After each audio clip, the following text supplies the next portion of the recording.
Hey, welcome to the Ethics Experts. If it's your first time joining us, welcome. And if you are a returning subscriber, hey friend, hope you have an amazing day. You look amazing today, and I appreciate you. You see what happens when you join the Ethics Experts? You get a bonus greeting on every single episode. I am here with my main man, Nakis Urfi, compliance officer at Babylon, good friend, ethics verse, participant, thought leader, AI expert. This guy's amazing. So we're going to have a great episode today. Been super excited to get you on this week, man. How's it going?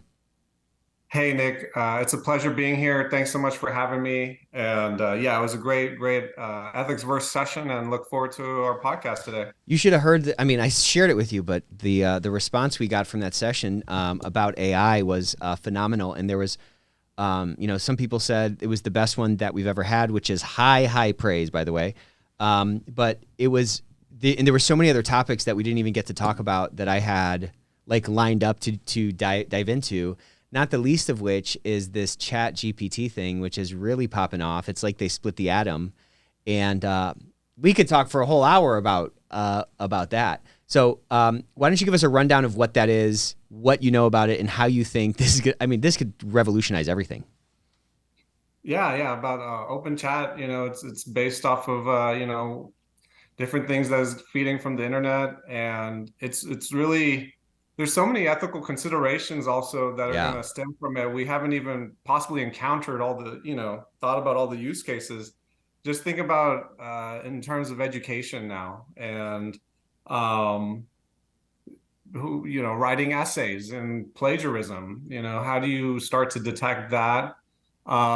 Also, in terms of, I was speaking to a gentleman actually yesterday who was talking about would it be a valuable product to have a kind of like a plugin that tells you whether something you're reading from the internet is written by AI or not. Would Mm. that be valuable to know if it's artificial or not, or actually a human wrote it? So there's a lot of different considerations coming out, Nick. It's just an interesting world we live in. Well, my son has I'm sure his teacher's not listening to this, so I'm happy to share this.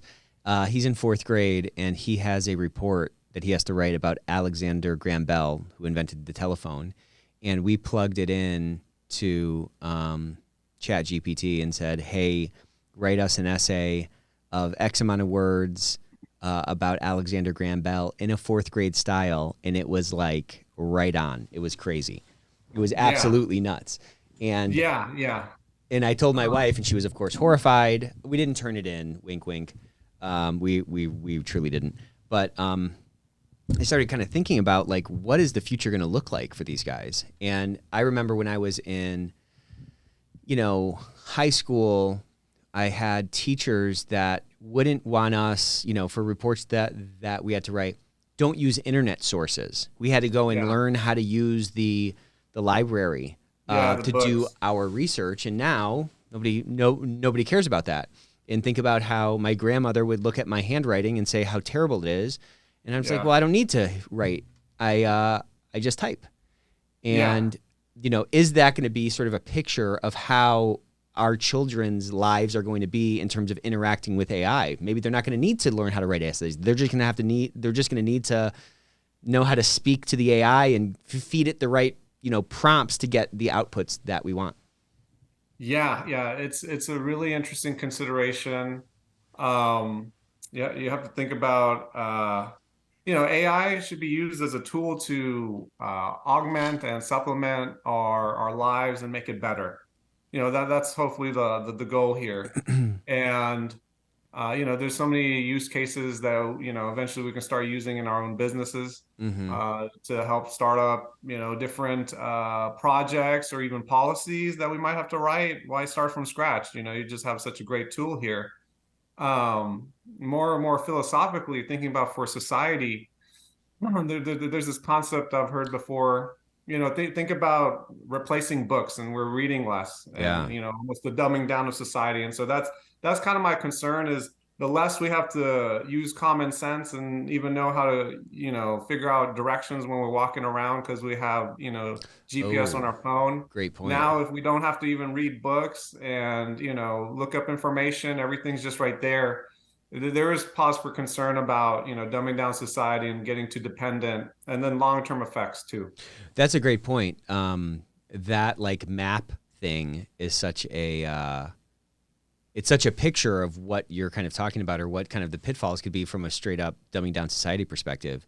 Back in the day, if you were somebody was telling me about this. They were like a pizza man, a pizza guy, delivery guy, and they just had a big Yeah. map, and they had to like look for look for the location and figure out how to get there. And now you don't have to do that, right? Yeah, Um, yeah. And Nick, something just to jump on that just clicked in my head. I just saw the show with Chris Hemsworth, or the Thor yeah. character, and he has this show on Discovery. And one of the things that they were talking about Limitless was Oh yeah, yeah, when you use your brain for these type of activities, it actually increases the elasticity, and is really positive for you and your health, and to limit mental diseases down the road like Alzheimer's or dementia. And so that there's an interesting health aspect too of using your Oh brain to wow. figure out things and making those connections, especially when you're out in nature and having to figure out things, and then even reading. And so, Yeah. just there's a lot of different possibilities here that we haven't thought about, similar to think about social media. And it was supposed to be great in connecting society and making us more integrated and connected. And then, it made us more depressed and lonely.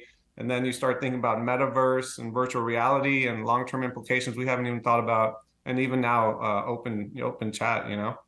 Yeah. You know, there's there are those laws of thermodynamics, and um, I don't know. Everything has an equal and opposite reaction. Every action has an equal and opposite reaction, and I you see it everywhere. The social media example you just gave, or you see it even in just like high finance. We now have these tools that allow us to run massive spreadsheets and so forth. It's not like the alpha that's generated by these investments is like materially higher. The standard deviation is wider, and the offsetting. There's offsetting problems for every new kind of innovation that comes out, it seems. So it's a kind of a crazy time to be alive. I think we're going to look back though on this, birth of AI or whatever it is. It's just really wild. I mean, the level of adoption, the number of users using it is like well beyond, the rate of Facebook or any of these other sort of like technological advances that have been watershed, in retrospect, watershed moments for a new era. And it's going to be pretty interesting and, perhaps pretty scary to see where we end up going. But anyways, I want to talk a little bit about kind of your background, because I think you have a really interesting background. You're kind of at the cutting edge of a lot of interesting things. You work in the healthcare space. You have a background of, being a CMS consultant. Before that, let's back up. How did you get to where you're at? Tell us your story on how you wound up in the ethics and compliance game. Yeah, so I knew I wanted to be in healthcare, and actually was studying to be more in the, healthcare professional field, and ended up realizing, organic chemistry, some of those classes were not for me. So I realized I wanted to get more into law and still have a focus in healthcare and make an impact. And so Like you I had ended up thought getting maybe you wanted to be a doctor or something. pharmacist. Yeah, Okay. yeah. And so, growing up, I really didn't know what I wanted to be. And so I just, had to pick something and went from there, and ended up getting a law degree and a master's in public health. And I started out as a healthcare attorney representing healthcare professionals with their licensing issues. So Mm. protecting their licenses in front of boards due to allegations or, misconduct. And so that was going good, more administrative type law, working with boards, with doctors, nurses, medical students, and even attorneys themselves. Mm-hmm. When I was in law school, I knew compliance was a good field and a growing field, and interested me. And so I networked a lot. And I remember, I'm getting a little nitty gritty here, but I went to a networking event where there was a bunch of attorneys, and there was one person that was a lawyer that worked for the company that was there that I approached.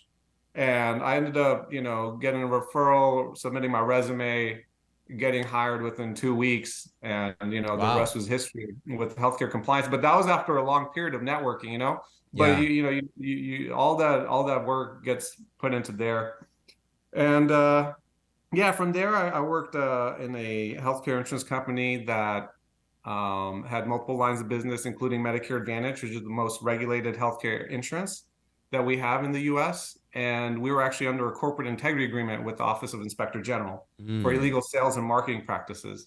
And not that any company wants to be under a corporate integrity agreement with the government, but as a compliance professional, that really gave me some really good perspective and understanding of what the government expects as a robust compliance program. We have to interact directly with them, and we have to have an independent review organization come and audit us on site. So what'd you And learn so about that? What'd you learn in that experience? Because yeah, that's an experience that I think you get to carry with you for a long time to get into the head of the regulators and really see what it is they're looking for. What were your biggest takeaways and what were your biggest sort of light bulb moments or surprises? yeah.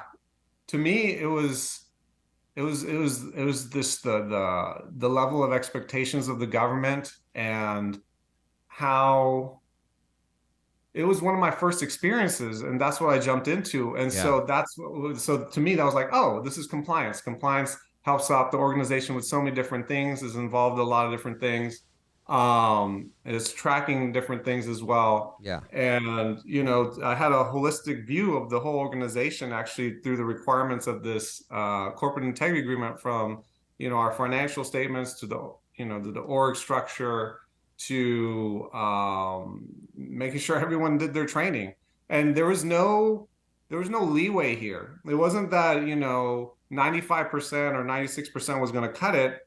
It was, if there was one or two people that didn't do the training, we had to explain every single encounter and why they didn't do the training. And there was training for the board. And so it was just so robust in its nature. Even changes in our policies, we had to track it in red lines and provide it to the government Wow. for a certain department. And so it got so nitty gritty that, it also, thinking about it now, documentation is key. Mm-hmm. Just you hear about that. If it's not documented, it didn't happen. Especially in compliance, you want to have your story. And you want to have your story, even if it might not be a good story. You want to have a story and be prepared to anticipate what others might think when you give information to them. And so that's kind of what it trained me to see how every year when we submit an annual report, which was this big document, and how the Office of Inspector General would ask us certain questions. It started to train me on how to respond with government entities and kind of expect, what they might be thinking and try to anticipate it long term. You just said you want to have your story. What do you mean by that? You want to, when you respond to partners or clients or the government, or say even think about it, even like when you're submitting a proposal to win new work. You kind of want to have some type of story that you're telling where you show yourself in the best light and make it very positive. They talk about that in interviews using the star method, where you express the situation and then show how you're a star. And similarly, there's opportunities when you're interacting with someone else to highlight many good things that you've done and show that you're trying to do the right thing. And if you can show a lot of credibility and positive movement with the actions you're taking, and you can mention these type of things, Mm-hmm. you don't even have to brag about it. Just, and then we did this, and, because we thought it was in the best interest, and we implemented this new thing. It just matter of the fact when you did these type of things, or next year we're going to look into this. Right. Um, these type of things go a far way, because somebody's reading this document and they're going to make an impression. I audited. So after the healthcare insurance company, I worked for Booz Allen Hamilton and served as a CMS regulator in CMS program audits, Mm. where health plans could get suspended from enrolling new patient members or multi-million-dollar fines. And I could tell, during audits, when some organization had their story and had a really tight processes, or they were kind of weak. Like you could just tell right off the bat, like first impressions, just interacting with people. And similarly, so when you're submitting documents, the same thing. You can start to tell like this company has it together or they don't have it together. And so that's kind of what I'm trying to relay there. Yeah, and I mean, telling those stories, I think sometimes we forget that the people we're talking to don't have all the context. And what an interesting, easy, simple tool to help convey the information that we end up kind of leaving many times by the wayside and just dumping a big report to somebody, and they don't have any context, and they spend all this sort of mental energy just trying to get to the answer that can maybe be fast forwarded to. Pardon me. When you were a CMS program reviewer, that's a very interesting scenario. How did you get that job, and what was your high point in that job? What did you really love about it? Yeah, so it was a really great experience because working in the private industry before that, you always wonder what the government is doing and the Right. back end. Have they really thought about the real life implications that an organization has to undertake based on these regulations that then has downstream impacts on people, especially in healthcare? And so my experiences working as a government contractor and consultant, I really value that time that I spent with CMS and also Socio and some other government agencies in healthcare. Um, it just kind of came about from my experiences in Medicare Advantage and healthcare insurance that led me into a couple of Medicare Advantage contracts, including in marketing and communications, and then provider directory analysis. And then I was able to get on a contract that was doing the CMS program audits. And I remember being in the healthcare insurance side. This is a big deal. You talk about audit readiness. There's audit protocols that the government CMS releases every year, and you start testing and preparing all your operational areas to be prepared for these audits. And you do mock audits. I remember we spent a decent amount of money hiring a external consultant to perform a mock audit because we knew the stakes are high in these type of audits. Mm-hmm. And so, my high point at Booz Allen was really actually going beyond just the doing the actual work. I started to actually manage some of the contract and the financials and staffing, Oh, that's and cool. got to the point where I became a lead auditor and was running the Part D side, dealing with pharmaceutical drugs audit. And sometimes I got the imposter syndrome. I'm like, what am I doing here? How Yeah. am I auditing these large, national chains and healthcare insurance companies? Am I supposed to be here? Who let me in the door? But and then the flip side was like, no, I know what I'm doing. I know what's supposed to happen, what's not. And it's not like you have set criteria as well, and you have your principles. And so, yeah, it was a really great experience, Nick. And I got to see a lot. One other thing I'll add was I also got to see how the government deals with public comments. So you wonder sometimes, I sent a public comment during a comment period. What does the government do? So I was able to work on that as well and see how they react to certain entities that submit a bunch of comments. So yeah, it was a really great experience seeing how the government worked more closely. What do what do you think most people would be surprised by that? Like, I think, a lot of folks I talk to, they're very scared of CMS. They don't want to get in trouble. They're very worried about that. Um, what do you think people, like, on average, sort of have wrong? Like, what is their biggest misconception about that whole game? That the government in general is one big entity that works together, that knows exactly what's happening. Just like in an organization, there's so many different silos. In the government, sometimes depending on the agency, there's even much more silos. And so, there could be a agency that audits and has the ability to enforce penalties, but then there's a agency that might be able to create the laws and, to always, or implement guidance. And so, and then there's just so many different sub departments with their own subject matter experts Right. And that interaction and are they double checking that, they're all coordinated? It can get There's really this messy. assumption that it's this like well-oiled machine, and what you're kind of describing is it's a little bit messier than people might Yeah, expect. yeah. And I'm not trying to be negative on any entity or anything. It's just the nature of the beast. It Totally. happens in public and private world. And there's levels of turnover, and sometimes in the government actually there's hiring freezes. And so there's this extra nuances here. And the administrations have an impact. Mm-hmm. Whether there's a Republican administration or a Democratic administration, there's a almost I don't like the terminology, but a trickle down effect on how the agencies also operate based on who's in charge. When you were auditing, what were you looking for? Let me ask it also, maybe perhaps a different way. Um, we help people with a lot of their sanction screening, and I'm about to say something to you, and you tell me if this is correct or you think it's way off base. Obviously, we need to make sure that we're not reimbursing and allowing people or submitting for reimbursement procedures done by people that have been sanctioned. Right? Obviously, we Yeah. can't do that. We don't want to do that.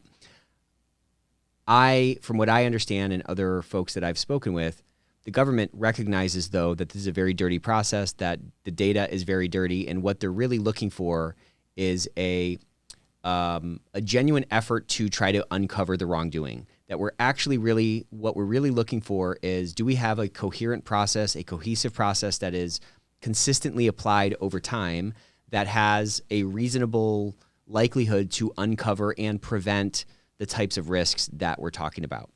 I think that's how it works. I talk to people, though, who kind of are focused, like they have like too much fear about this process, about this whole thing. What would you tell somebody? What would you say sort of to what I'm saying? And if I'm right about it, what would you say to somebody else who is like literally driving to work with a knot in their stomach, worried about, somebody making their way through the nets? Yeah. It's an interesting one, and I definitely agree with your principle that you've shared. You have to have a methodology, and you have to be able to explain your methodology. And if you can show that you are making efforts in the right direction, that goes a long way. Um, there's even this concept, I'm sure you probably talked about it with other experts in the field about this topic about the recent DOJ guidance, and Mm-hmm. this concept that even you could have an effective compliance program. You could say you have a robust compliance program. There's still going to be wrongdoing. There's still going to be mistakes. But are those one-offs that just kind of came about in its own instance? And in those type of circumstances, the government will still say, or they've said that they'll view that as, not actually negating your overall compliance effectiveness. These type of things will happen. If a bad actor wants to do something, they could take very far steps to do some wrongdoing that could counteract even, some really good compliance process. And so, yeah, with sanction screening, I think that's exactly, you try to do as much as you can. You're talking about some compliance departments might be really small, Yeah, right. or there's software, but sometimes there might be limitations to the software. What about when there's duplicate matches of the same name, and you have to do some more due diligence and all that good stuff, and how far do you go? And so it's really like to a method to the madness, having that process where you can explain things down the road. I think that's something I try to practice, Nick, is just being able to explain the actions that you did at that time. So, I yeah. think one thing that people would be surprised, and again, correct me if I'm wrong, but I think one thing that people would be surprised to understand is that the government, these auditors, whoever you're at risk of getting in trouble with, they're really a lot more reasonable than we fear. And if there's genuine, to your point, genuine efforts being, you know, taken, right, to try to prevent something, and to your point from before, if we're backing those up or wrapping those efforts around a story of like how I got here and what I've tried before and what's not working, all those things can lead to a much different outcome than you otherwise might arrive at. Because, you know, what I always say is that the biggest opportunity we have from an audit perspective is that there's a human being auditing you, usually, right? And Yeah. you have a chance, and you have an opportunity, again, assuming this is not like about hoodwinking guys. This is about conveying to them like, hey, I'm genuinely putting these efforts forward, and I just think you're going to get credit for that. Yeah, I agree. I agree. At the end of the day, if you ended up paying money to an entity or person that wasn't supposed to be paid, you're going to have some consequences. But, you know, sharing that methodology and the practices will definitely, as we know now, you know, the government will take it into account and mitigate any penalties or issues that come about. And, you know, it's interesting. We can go beyond sanction screenings. But there's so many different rules and regulations, and the world is changing so fast. And sometimes businesses are starting to get into new business models very Right. quickly, especially say in startups sometimes, or even large entities. And it hit me some time ago. I'm like, there might be X percentage of rules that I'm not even sure, you know, may apply to us that we're even following, you know? And so like, Right. you know, and it's like, you do have to do your risk assessment and what's priority, figure it out, and have a method to the madness. So you did CMS for a while. Where did you go from there, and what are the biggest sort of tools that are still in your toolbox from that whole experience? Yeah. And after CMS, I and the government consulting, I thought I was going to be a Medicare compliance officer. I thought I was going to be in healthcare insurance. That's what I knew. Um, and there was this opportunity at Babylon, and this product compliance officer, didn't know what it meant. This company had reached out to me before, wasn't actually interested, and for a different role. And I thought, you know what? I'm just going to put my hat in the ring and see what happens. And I was actually interviewing for Medicare compliance officer positions and healthcare insurance positions. And yeah, you know, it just started to make a lot more sense to me. The mission of trying to increase affordable and accessible healthcare for all in a global setting at Babylon, in addition to its technology focus. I just found it very appealing to me. I wanted to give it a try. I thought now is the time to get on this technology curve rather than 10 years from now. And so I took the jump and I joined Babylon. I've been here over 2 years now. And it's been a great and very enlightening ride. And the one thing I can take from my previous experiences is really that lens of how is the government going to view the actions that you Right. take. And, you know, and we were a startup that went public last year. And, you know, every company has its own different risk tolerance level and everything, and how they approach different situations. And so having that lens of, oh, you know, this is your company's risk profile, understanding how the government would view it, you can marry the two together and say, well, yeah, you know, like maybe in some organizations that have a lower risk tolerance, we wouldn't consider this. Right. But based on how our company's culture is and risk tolerance and how the government may view this, you have this amount of risk, but you know, you do have to move forward with lots of decisions with the level of risk. And so, yeah, that's really my risk understanding and understanding of how the government may view things has been critical here. What process what process did you go through to assess the organization's level of risk tolerance, and what adjustments did you have to do to your own sort of view of the world to make sure that you weren't being sort of like overly onerous with the recommendations you were giving, and also not like, and still at, you know, at the same time not being too kind of loosey goosey with it? Yeah, that's I believe that's a process that gets refined Mhm. possibly every week, every day. Just all the time, you're just constantly kind of Yeah, thinking yeah, about it's that. it's Yeah. it's like it's like your own mind's algorithm. Yeah. Right. And every time you're making a decision, you're getting new information and you're making new calculations. Um, yeah, it really obviously if you're new to a company, you want to get a pulse for the leadership and the culture and how your supervisor and peers engage in their own decision making in the organization. What's the process? who has to approve things and what type of things are they approving. How deep do they get into the regulations and comparing it to the operational impact and the level of risk here. There's some organizations that take I'll give you an example, a specific example. For example, the anti-kickback safe harbors that came out a couple of years ago for value-based care. It gave the opportunity for organizations to do some more innovative initiatives for patients. However, I've heard this through the industry is there'll be some companies that will move forward and try to engage in these new rules and try to make some things happen because they find it beneficial for the organization and their beneficiaries and customers. And then there'll be possibly sometimes a same amount or larger group of entities that will take the wait and see approach, where they're like, hey, this is all great, but this is very gray. We don't want to get in trouble here. We're not going to try to engage in this until we see some more clarity. And so you can start to see from your leaders and the decisions that they're making and what's interesting, interest them to see, your risk tolerance, how much you want to get into new things.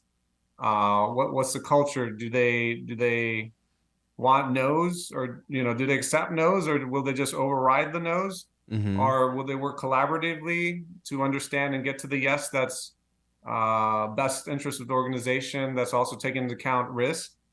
So yeah, all these different calculations and factor come into play.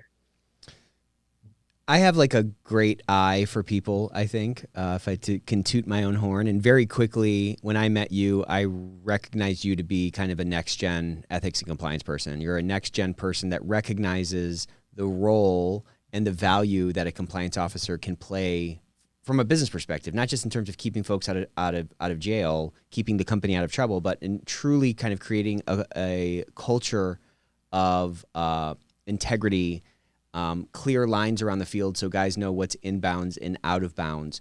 Tell me about your path to that light bulb turning on for you, and how do you think we can help accelerate other people in roles like yours, or other people in our audience, whether they're in HR or they're in employee relations or they're in ethics and compliance, to drive forward and be that strategic lever in their company?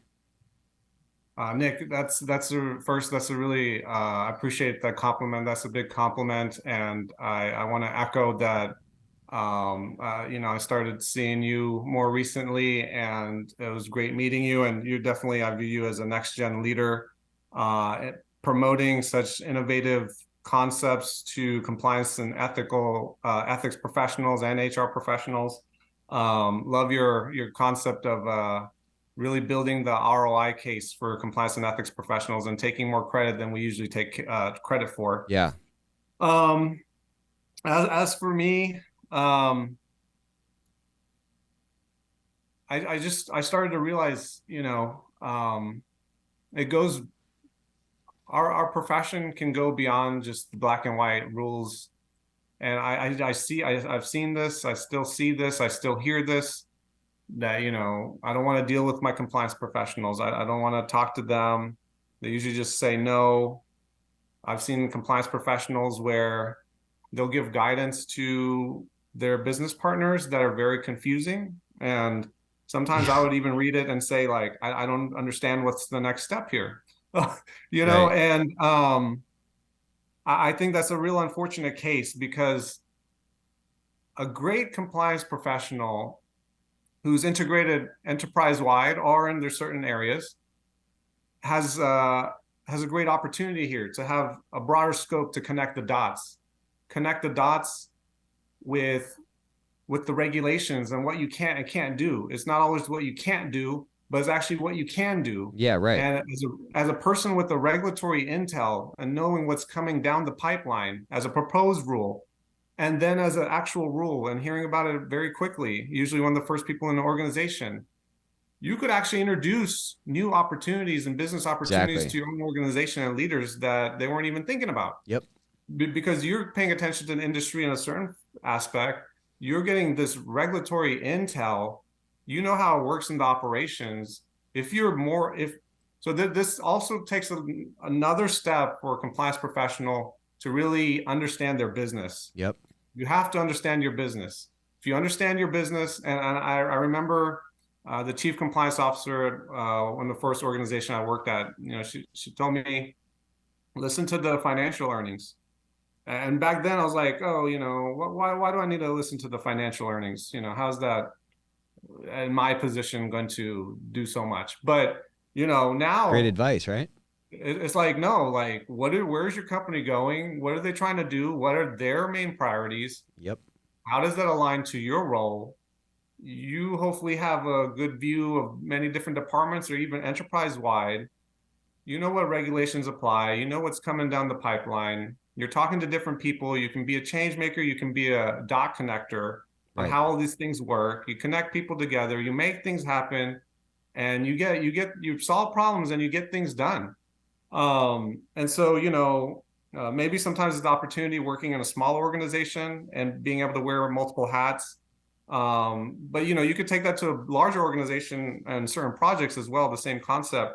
But connecting your knowledge, your capabilities, your principles and compliance, um, and making things happen in the operations, moving things forward, identifying the risk and the issues that need to be resolved, the Right. stakeholders that need to be included, without being, even not like a project manager, but you can just do so many different things and connect the dots and move things forward in such an effective fashion that I just feel like we still haven't fully grasped, the what a great compliance professional can bring to the table of organizations. Well, what I find is that people are so there's a certain aversion to like, well, why would I go to that earnings call? I don't, they're going to be talking about a bunch of finance stuff that I don't understand, and such a small proportion of that call is actually finance stuff. It's business stuff. It's about what's going on, and yeah, it's rooted down in numbers because that's what the analysts are looking at. But all those things are manifestations of what's going on in the business. And to your point, first of all, it's all in English, so you can understand it all. Okay. Second of all, Yeah. they're not talking about financial models as much as they're talking about, like I said, sort of what's going on in the business, and just those insights into what's actually top of mind for guys and what they care about and so forth are going to, if nothing else, give you a glimpse into the risk profile and the risk appetite of an organization to allow you to run that algorithm that we were talking about a couple minutes ago a little bit better, right? To understand what that risk, appetite for the organization is. And the quicker you can get sort of accurate on that, the quicker you can provide the types of insights that are not only going to be good for your own career, right? So that you can actually, not be that obnoxious ethics and compliance officer who's not sort of actually adding value, but rather, kind of thread the needle a little bit better. Yeah, I love that advice. I think that's actually phenomenal advice. We're getting close to the end here, but I wanted to talk a little bit about, we didn't get to talk about FTX. We didn't get to talk about sort of governance in the sort of context of ESG. But so I want to dive into that, but like in our webinar that we did on the ethics verse, Neil said something super interesting, which I just loved. And I've been like saying it over and over again, that like, it's all ethics at the end of the day. Compliance is ethics, ESG is ethics, sustainability, whatever that means. He said that's a very bizarre word to use because Wall Street can't say ethics. So they say, they say sustainability, or they say, ESG. Obviously the G in ethics the G in ESG is all about governance, to the extent that that's a big umbrella. Let's talk about FTX, or let's talk about Theranos, and let's talk about sort of how, an ethics and compliance officer could have played a bigger role there, and what, impediments they may have met given the, the leaders there. You know what I'm saying? Yeah, that's a really tough one. It's interesting what tables the leaders of organizations want their compliance officer to be at. Yeah, that's And great. so there's only so much you could do if you're just completely blocked out of certain types of decision making Right. and analysis that's happening inside the organization. And so that's why I find it critical that, and hopefully the industry can bring more attention to it too. And unfortunately, it happens after a company gets in trouble. Then they get into these integrity agreements where then the compliance officer cannot report to certain individuals. And there's this direct line. to the board, and direct line usually as a senior management position. But I think compliance professionals, these type of organizations have and incidents have happened before, and you want to try to do the best job you can, assessing what the business model is, what the risks are, what type of activities your organization is doing. You Yeah. want to talk to people. But yeah, it's a really difficult situation where, sometimes you hear the compliance officer, is put in a very tight spot where sometimes they leave the organization, and you might have to make that tough decision in your own career one day. If you feel like it's no longer the right position for you to be in because you're just not being able to do your job appropriately as an independent, it should be somewhat of an independent entity trying to make sure, that your organization is doing the right thing and you can advise appropriately. And Nick, one other thing I want to bring up was almost a similar but different angle also was thinking about all this investment that's happening with Totally. these startups. Totally. And a lot of times, there's certain individuals that do this type of due diligence. But Well, what that's the about, wildest part, dude. I mean, these weren't people just like, walking through a casino throwing a couple chips on black. I mean, these are large funds that have a whole team of quote unquote smart people that are looking at the yeah, engine to make sure it's running right. Go ahead. Sorry to interrupt you.